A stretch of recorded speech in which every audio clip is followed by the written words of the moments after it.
Hello friends, welcome to DC training Pratapgarh Uttar प्रदेश।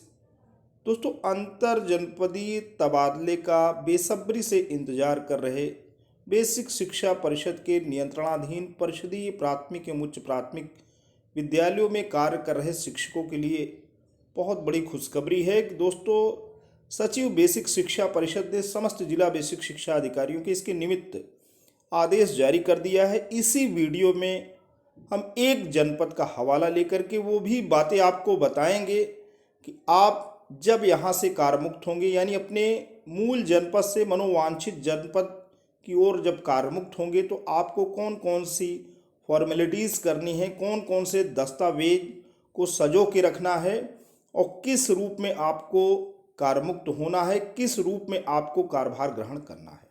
तो बिना देर किए दोस्तों चलते हैं, शुरू करते हैं।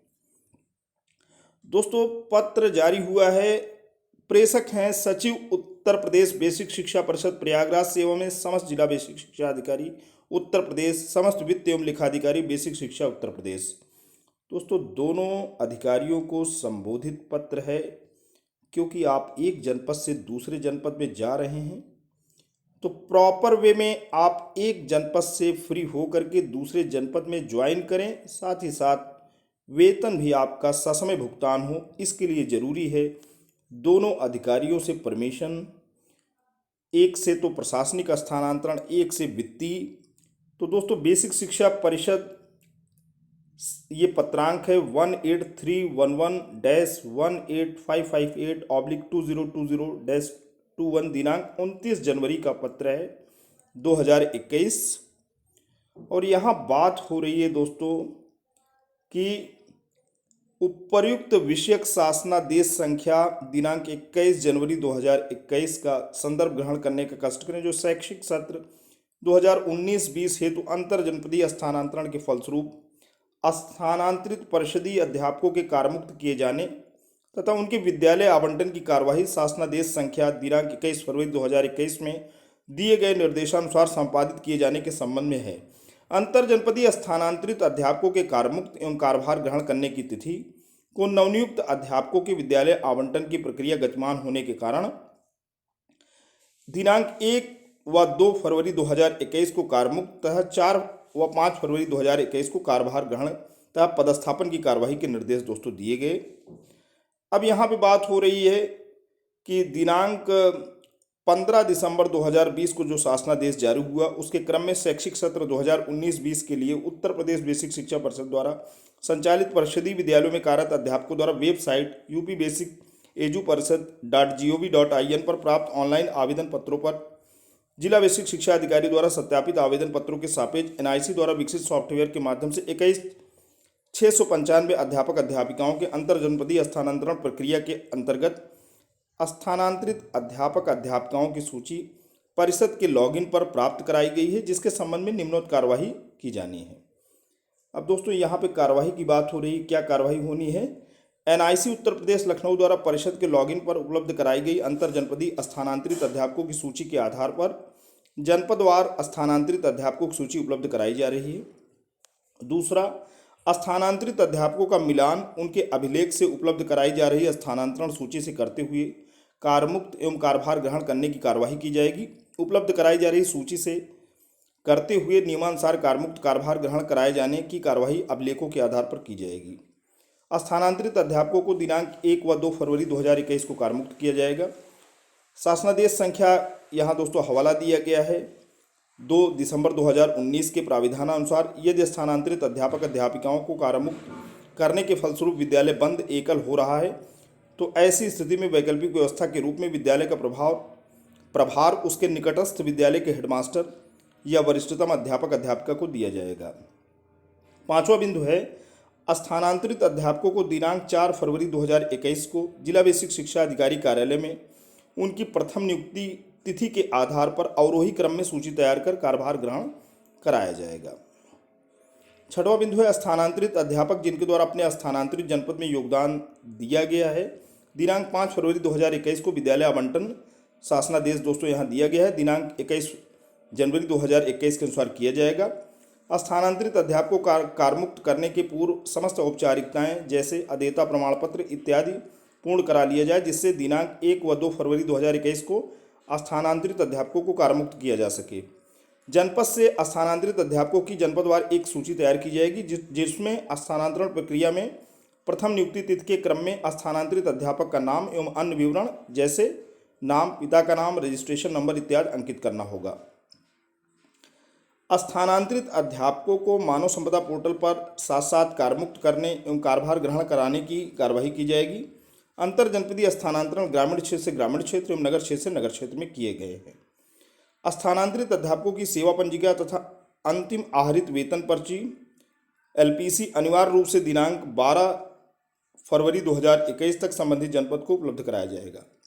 उत्तर प्रदेश बेसिक शिक्षा अध्यापक सेवा नियमावली 1981 अद्यतन संशोधित के नियम 22(2) के प्रावधानानुसार स्थानांतरित जनपद में कार्यभार ग्रहण करने के उपरांत किसी अध्यापक को जिसे नियम 21 के उपबंधों के अनुसार एक स्थानीय क्षेत्र से दूसरे स्थानीय क्षेत्र में स्थानांतरित कर दिया गया हो, ज्येष्ठता में उसका नाम स्थानांतरण का आदेश जारी किए गए दिनांक को उस स्थानीय क्षेत्र से जिसमें उसका स्थानांतरण किया गया है संबंधित तत्स्थानीय वर्ग या श्रेणी के अध्यापकों की सूची में सबसे नीचे रख दिया जाएगा। ऐसा व्यक्ति किसी प्रतिकर का हकदार न होगा। इस आशय का शपथ पत्र संबंधित अध्यापक अध्यापिका से प्राप्त करने के उपरांत ही कार्यभार से मुक्त एवं ग्रहण कराया जाए। अंतिम बिंदु यहाँ पे है कि जिला बेसिक शिक्षा अधिकारी अपने जनपद में कार्यभार ग्रहण करने वाले तथा उस जनपद से कार्यमुक्त होने वाले अध्यापक अध्यापिकाओं की सूची परिषद कार्यालय को, जिसमें स्थानांतरित अध्यापकों का पूर्ण विवरण अंकित हो, प्राप्त कराया जाएगा। अब यहाँ पे दोस्तों बात हो रही कि स्थानांतरित अध्यापकों के लिए विद्यालय आवंटन कैसे होगा। स्थानांतरित अध्यापकों के विद्यालय आवंटन की कार्यवाही 21 जनवरी 2021 का जो शासनादेश है उसके क्रम में की जाएगी। स्थानांतरित अध्यापकों को दिनांक 4 फरवरी 2021 को जिला बेसिक शिक्षा अधिकारी कार्यालय में उनकी प्रथम नियुक्ति तिथि के आधार पर क्रमवार कार्यभार ग्रहण कराया जाएगा।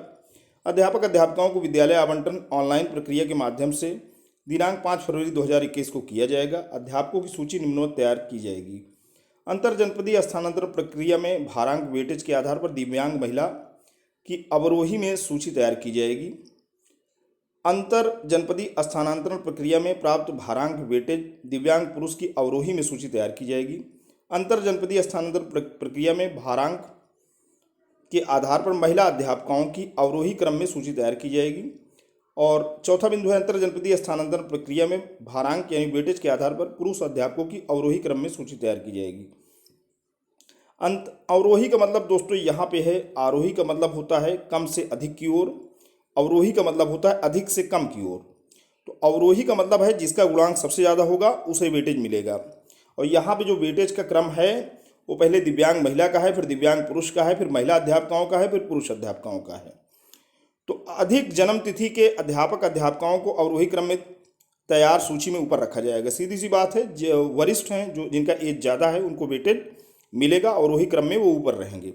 जन्म तिथि अगर समान हो जाती है तो अंग्रेजी वर्णमाला के अक्षर के क्रम में अध्यापक अध्यापिकाओं की सूची में ऊपर रखा जाएगा। अगर डेट ऑफ बर्थ इक्वल हो जाती है तो वहाँ पे देखा जाएगा अल्फ़ाबेटिकली उनका नाम।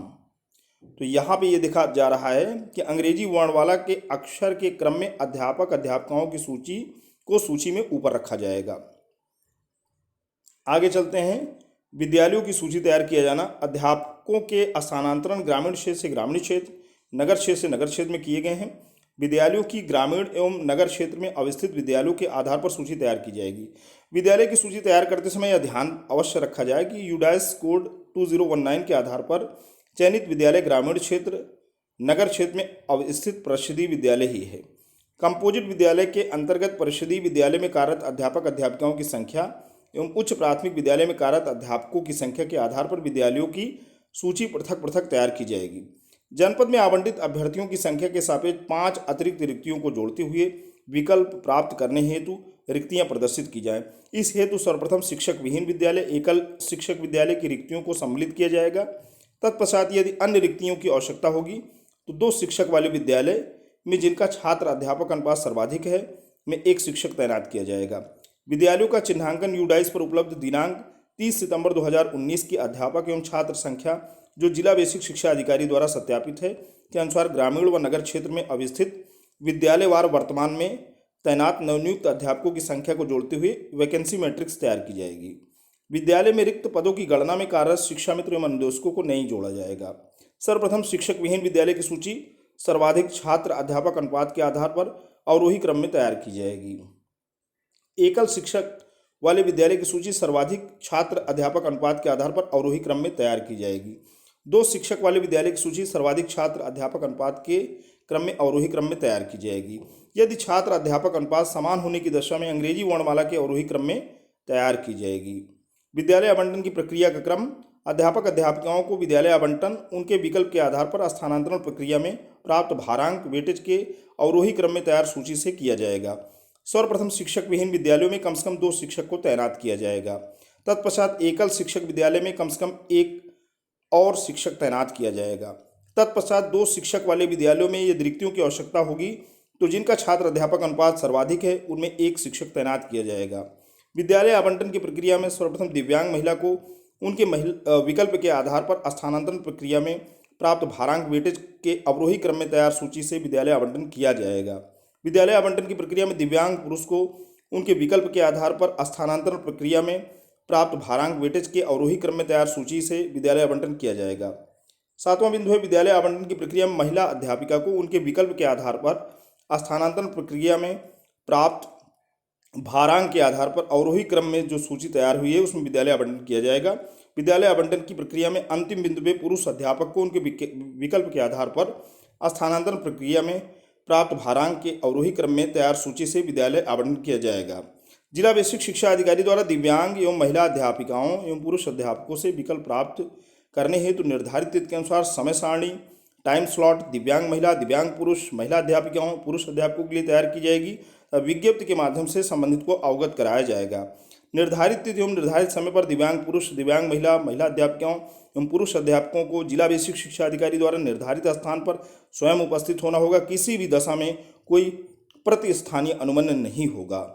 11वां बिंदु है दिव्यांग महिला एवं दिव्यांग पुरुष अध्यापक अध्यापिका महिला अध्यापिका एवं पुरुष अध्यापकों को भारांक यानी वेटेज उनके विकल्प के आधार पर विद्यालय आवंटन की कार्यवाही की जाएगी तथा अनुपस्थित अध्यापक अध्यापिकाओं जो समय से उपस्थित नहीं हुए को छोड़ते हुए उनके नीचे के अध्यापक को विद्यालय आवंटन की कार्यवाही की जाएगी। यह समस्त कार्यवाही पंजिका में अंकित उनके भारांक वेटेज के अवरोही क्रम के आधार पर अध्यापक अध्यापिकाओं की सूची के क्रम में की जाएगी। यदि कोई अनुपस्थित दिव्यांग महिला एवं पुरुष अध्यापक महिला अध्यापिका एवं पुरुष अध्यापक अपने निर्धारित दिनांक को निर्धारित टाइम स्लॉट में अपने क्रम के बाद उपस्थित होते हैं तो उनको विकल्प देने का अवसर निर्धारित टाइम स्लॉट में सबसे बाद में किया जाएगा।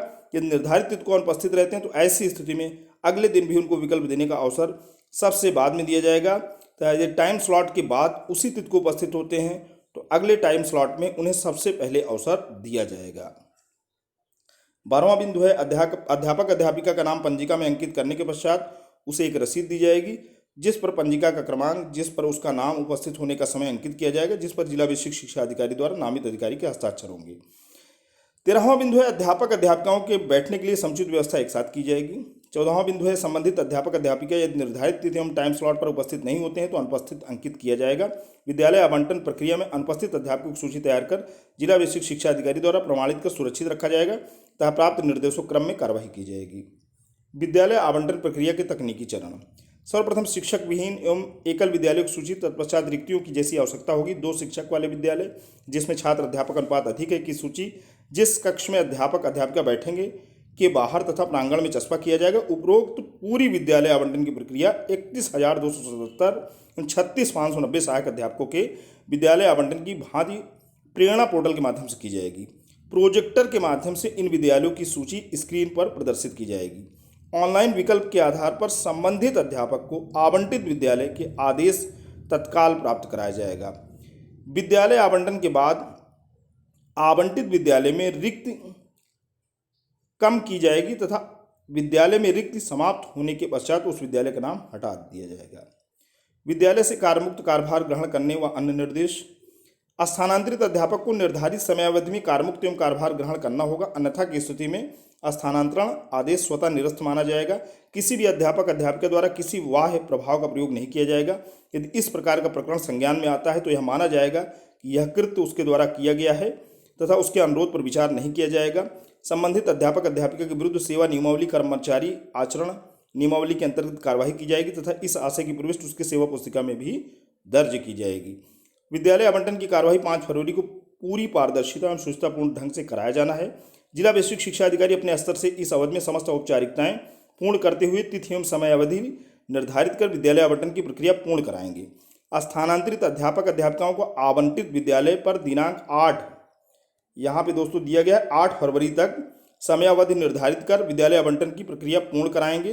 स्थानांतरित अध्यापक अध्यापिकाओं को आवंटित विद्यालय पर दिनांक 8 फरवरी तक अपने तैनाती वाले विद्यालय में योगदान देना अनिवार्य होगा। जिला बेसिक शिक्षा अधिकारी द्वारा काउंसलिंग स्थल पर भारत सरकार राज्य सरकार द्वारा कोविड-19 के संबंध में निर्गत दिशा निर्देशों का कड़ाई से अनुपालन किया जाएगा। विद्यालय आवंटन की तिथि से जिला अधिकारी एवं वरिष्ठ पुलिस अधीक्षक को अवगत कराया जाएगा। विद्यालय आवंटन की तिथि को उपयुक्त पेयजल एवं शौचालय की व्यवस्था सुनिश्चित की जाएगी। समस्त कार्यवाही पूर्ण पारदर्शिता के साथ जिला अधिकारी के निर्देशन में ऑनलाइन कराई जाएगी। विद्यालय आवंटन की कार्यवाही पूर्ण पारदर्शिता एवं शुचितापूर्ण ढंग से कराए जाने हेतु जिला अधिकारी द्वारा किसी वरिष्ठ अधिकारी को नामित कराया जाए, जिनके पर्यवेक्षण में तैनाती समिति द्वारा नियमावली के प्रावधानों का पालन करते हुए समस्त कार्यवाही की जाएगी। 69,000 सहायक अध्यापकों के विद्यालय आवंटन की प्रक्रिया में उपलब्ध कराए गए लॉगिन पासवर्ड एवं यूजर मैनुअल का पुनः परीक्षण करते हुए अंतर जनपदीय स्थानांतरण प्रक्रिया में विद्यालय आवंटन हेतु ट्रायल रन दिनांक 3 फरवरी को करा लिया जाए। विद्यालय आवंटन की प्रक्रिया का अनुसरण करते हुए कंट्रोल रूम का गठन किया गया है, जिसके द्वारा समस्त प्रक्रिया का अनुसरण किया जाएगा। यह सुनिश्चित किया जाए कि उपरोक्त सभी आदेशों का कड़ाई से अनुपालन सुनिश्चित किया जाए। किसी भी स्तर पर अनियमितता विसंगति संज्ञान में आने पर संपूर्ण उत्तरदायित्व जिला बेसिक शिक्षा अधिकारी का होगा। अतः समस्त कार्यवाही सुचितापूर्ण एवं समयबद्ध रूप से निर्गत शासनादेश के अनुरूप किया जाएगा। तो दोस्तों ये पूरी की पूरी बातें हैं। भवदी श्री प्रताप सिंह बघेल, सचिव उत्तर प्रदेश बेसिक शिक्षा परिषद प्रयागराज, आपको जनपद प्रतापगढ़ में ले चलते हैं। दोस्तों कार्यालय आदेश इस संबंध में जारी हुआ है, तो पत्रावली शिक्षकों को तैयार करनी है। अध्यापक के समस्त शैक्षिक अभिलेखों की प्रमाणित एवं स्वप्रमाणित छाया प्रतियाँ लगना है। नियुक्ति पत्र, कार्यभार ग्रहण आख्या की प्रमाणित एवं स्वप्रमाणित छाया प्रति, बैंक पासबुक एवं पैन कार्ड की प्रमाणित एवं स्वप्रमाणित छाया प्रति, जिस बैंक से वेतन आहरित आप कर रहे हैं यानी जहां आपको वेतन मिल रहा है का अदेय प्रमाण पत्र एवं सोसाइटी का अदेय प्रमाण पत्र, संबंधित अध्यापकों की मूल सेवा पुस्तिकाओं में सेवा सत्यापन, अवकाश, अनुशासनात्मक कार्यवाही का अंकन अद्यावधिक तक पूर्ण करा लिया जाए। कार्यमुक्त होने हेतु निर्धारित प्रारूप के साथ एक प्रार्थना पत्र अपने कार्यालय हेतु अवश्य प्राप्त कर लें।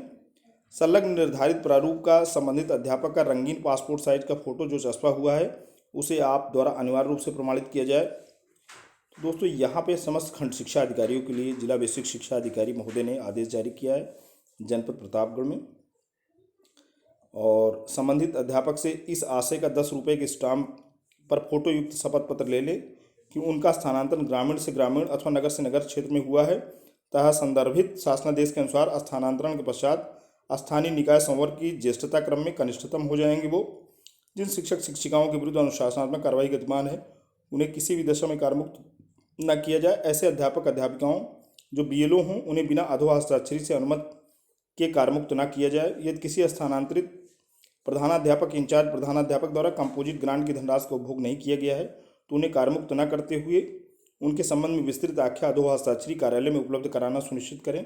यदि किसी स्थानांतरित शिक्षक शिक्षिका द्वारा विद्यालय संबंधी कोई निर्माण कार्य कराया जा रहा है तो उनको कार्यमुक्त न करते हुए उनकी आख्या कार्यालय में उपलब्ध कराई जाए। श्री अशोक कुमार सिंह, जिला विशेष शिक्षा अधिकारी प्रतापगढ़। अब यहाँ पे दोस्तों अंतर जनपदीय स्थानांतरण हेतु तैयार की गई फाइल में अभिलेखों का निर्धारित क्रम है। अंतर जनपदीय पहला तो आपका स्थानांतरण आदेश रहेगा मूल फाइल में, और उसके बाद यहाँ BTC विशिष्ट BTC मूल प्रमाण पत्र बिना लेमिनेशन आप प्रमाण पत्र के पृष्ठभाग यहाँ दिया गया है। अंतर जनपदीय स्थानांतरण के फलस्वरूप श्रीमती जनपद से कार्यमुक्त किया जाता है। इस प्रकार अंकित करें कि हस्ताक्षर व मुहर लगाने का स्थान अवशेष रहे। कार्यभार मुक्ति आदेश 3 प्रतियों में आदेश पत्रांक व दिनांक के अतिरिक्त समस्त प्रविष्टियों के अपूर्ण होने की स्थिति में अधो हस्ताक्षरी कार्यालय में फाइल स्वीकार नहीं की जाएगी। विद्यालय का कार्यमुक्त अदेयता प्रमाण पत्र मूल रूप में, ऑनलाइन आवेदन पत्र की छाया प्रति, समस्त अभिलेखों के सत्यापन संबंधी पत्र की छाया प्रति, स्थानांतरित जनपद में वरिष्ठता का दावा प्रस्तुत नहीं किए जाने संबंधी शपथ पत्र। किसी भी जनपद में आप जाएंगे तो वहाँ पे आप ये दावा नहीं करेंगे कि हम यहाँ पे वरिष्ठ हैं, सीनियर हैं, आप कनिष्ठतम रहेंगे, तो एक नोटरी से आप शपथ पत्र इसका बनवाएंगे। अदेय प्रमाण पत्र मूल रूप से वेतन आहरित होने वाली बैंक शाखा से निर्गत होगा। खंड शिक्षा अधिकारी की कारमुक्ति, बैंक पासबुक, वेतन आहरण की खाता की छाया प्रति, आधार कार्ड, पैन कार्ड की छाया प्रति, यदि कोई वेटेज प्राप्त किया हो तो उसके साक्ष्य, प्रथम नियुक्ति पत्र की छाया प्रति। इतना चीज़ें आपकी लगनी है। कार्यभार ग्रहण की छाया प्रति, स्थानांतरण पदोन्नति होने की स्थिति में आदेश व कार्यभार ग्रहण की छाया प्रति, तत्पश्चात समस्त शैक्षिक प्रमाण पत्रों की छाया प्रति। मूल फाइल सहित अन्य फाइलों में उपरोक्त निर्धारित क्रम के अनुसार समस्त अभिलेखों की स्वप्रमाणित छाया प्रतियाँ संलग्न करें। अब यहाँ पे कारमुक्ति प्रमाण पत्र है, विद्यालय का पत्र व्यवहार संख्या, अंतर जनपदीय स्थानांतरण। अब यहाँ पे ये पूरा दिया गया है और ये जो है वीडियो के डिस्क्रिप्शन में लिंक दे दूंगा, आप उसको पूरा का पूरा ये PDF आप डाउनलोड कर सकते हैं। सचिव उत्तर प्रदेश बेसिक शिक्षा परिषद इलाहाबाद के आदेश संख्या के क्रमांक को जनपद से जनपद में स्थानांतरित किया जाता है। नाम व पदनाम, पिता पति का नाम, विद्यालय का नाम, विकासखंड, प्रथम नियुक्ति आदेश संख्या व दिनांक, कार्यभार ग्रहण दिनांक, पदोन्नति आदेश संख्या व दिनांक यदि हो, पदोन्नति कार्यभार ग्रहण का दिनांक, और यहाँ पे शिक्षक को अपना हस्ताक्षर करना पड़ेगा। यहाँ पे हेडमास्टर साइन करेगा, नीचे खंड शिक्षा अधिकारी का साइन होगा। कार्यभार मुक्ति आदेश आपने दोस्तों देखा, यहाँ पे कार्यभार मुक्ति प्रमाण पत्र है और ये कार्यभार मुक्ति आदेश भी जारी होना है और इसको यहाँ पे फ़ोटो भी आपकी लगनी है और यहाँ पे जिला बेसिक शिक्षा अधिकारी यहाँ पे पूरा का पूरा सिग्नेचर करेंगे। अदेयता प्रमाण पत्र जिला बेसिक शिक्षा अधिकारी से भी जारी होगा कि आपका इसमें कितना आकस्मिक अवकाश है और आपका स्थानांतरण हो गया है, ये सारे डिटेल्स वहाँ पे लिखेंगे। तो हेडमास्टर से जब भी रिलीव हो वहाँ पे कैजुअल लीव आपने कितना ले रखा है वो पूरा का पूरा जो है आप पूरा ये सर्टिफिकेट यहाँ पे लगाएंगे कि स्थानांतरण हो गया है और विद्यालय संबंधी कोई भी धन, अभिलेख, पासबुक, चेकबुक आपके पास नहीं है। और अंत में दोस्तों ये सेवा में जिला बेसिक शिक्षा अधिकारी जनपद प्रतापगढ़, ये खंड शिक्षा अधिकारी इसको देंगे पूरा का पूरा आपका डिटेल्स। अंत में कार्यालय वित्त एवं लेखाधिकारी से भी आपका वेतन का क्या इस समय विवरण है वो देना होगा, ग्रेड पे पूरा का पूरा, यहाँ पे GPF लोन, आयकर की पोजीशन, कटौतियाँ कितनी हुई हैं। तो दोस्तों आज के लिए इतना ही। ये वीडियो, ये इन्फॉर्मेशन आपको कैसा लगा, या आपको अच्छा लगा हो तो आप इसे लाइक करिएगा, चैनल पे कमेंट करिएगा। DC ट्रेनिंग प्रतापगढ़ उत्तर प्रदेश के इस खूबसूरत YouTube चैनल पर नए हैं, पहली बार विजिट कर रहे हैं तो प्लीज़ इसे सब्सक्राइब करें। और आपकी जानकारी के लिए बता दें कि डिस्क्रिप्शन में मैंने लिंक दे दिया है, पूरी की पूरी ये PDF फॉर्म में फाइल है, आप इसे डाउनलोड कर सकते हैं। Thanks for watching and listening. This is Ajay Prakash Dubey signing off.